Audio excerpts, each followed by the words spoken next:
السلام علیکم ملګرو، په خیر راغلی. نن په دې ویډیو کې به زه تاسو ته داسې الفا کوین ښیم چې هغه سټیبل وي او ډېر کته پورته نه ځي، مطلب ولټیلیټي پکې ډېره نه وي، ډېر ولټایل نه وي. که تاسو زموږ ټلیګرام چینل نه یې جوین کړی نو لینک یې په ډسکرپشن کې دی، هغه درسره جوین کړئ ځکه چې موږ ټول اپډیټ او هر څه په خپل ټلیګرام چینل کې شیر کوو. نو زه راځم باینانس اکاونټ ته چې زه رالم دلته کې راځم مارکیټ ته دلته کې مونږ داسې کوین ګورو. اول درته زه چې زما نن والیوم څونه جوړ کړی دی. زه راځم په الفا ایونټ باندې کلیک اخلم. دلته زما سره 7 پوینټ دي او نننی والیوم زما $11 دی. زه راځم دلته کې واپس الفا کوین ته. دلته کې به اوس موږ اول به تاسو دې پوینټ پلس ته راوړئ ځکه چې دلته کې تاسو ته 4 چنده والیوم ډېر میلاویږي. دلته کې په اولنۍ باندې کلیک اخلم.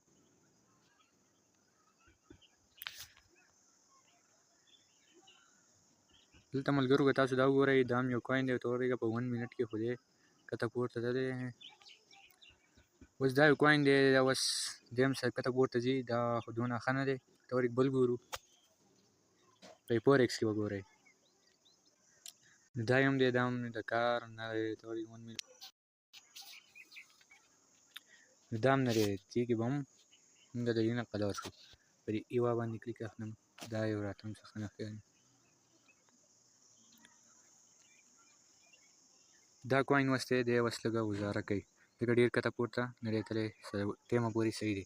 زه به یې ټریډ کې ورته کلیک اخلم.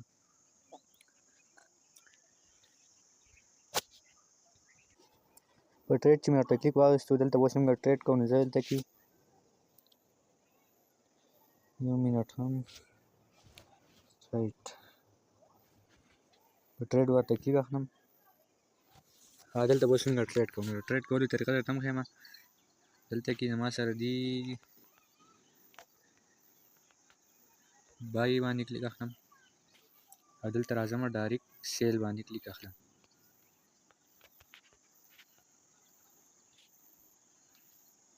دا تاسو ګورئ زموږ یو پیر بای کو او سیل کو. زه راځم والیوم ته چې زموږ والیوم څو ته وختو. هغه ډالر دی زموږ سره دونه کمی په دې کې له سره راغلی نه دی.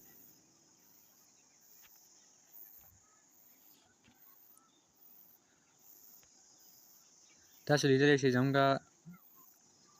والیوم دلته کې ورسېدو $14 ته. اوس زه یو ټریډ بل اخلم. دلته کې $14 ته یې رسوم.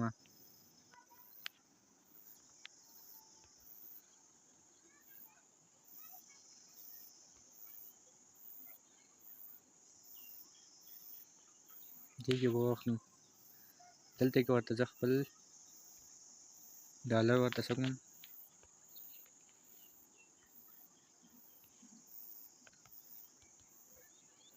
او دلته یې واپس سیل کوم. سیوا پکې نور څه نشته. اوس بیا راځم چې زموږ والیوم څو ته لاړ.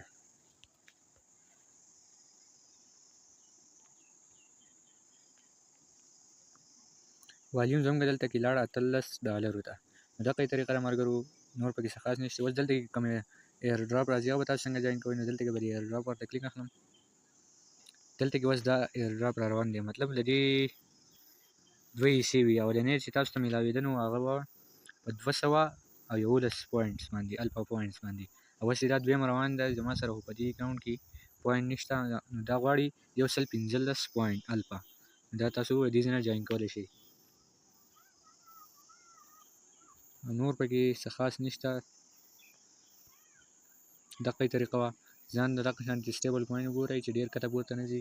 نو په دې کې به ستاسو د لاس چانسز ډېر کم وي. او د ټولو نه اهمه خبره ده چې کله تاسو ټریډینګ کوئ نو وي پي این مه استعمالوئ ځکه وي پي این سره ستاسو اکاونټ خرابېدی شي. چېرته هم وي پي این استعمال نه کوئ ورسره. نور پکې څه خاص کار نشته. او که نور انشاءالله بله ویډیو کې به درته نور معلومات هم شریک کوم که ویډیو ضرورت راغی، که نور څه اپډیټ وو. او نن ساعت خو دغه اپډیټ وو چې موږ ستاسو سره شریک کړل. او د داسې خوندورو او ښه ویډیوګانو لپاره زموږ ټلیګرام چینل هم جوین کړئ او زموږ د یوټیوب چینل ورسره هم سبسکرایب کړئ. ستاسو ډېره مننه. الله په امان. الله مو راته روغ جوړ ساته.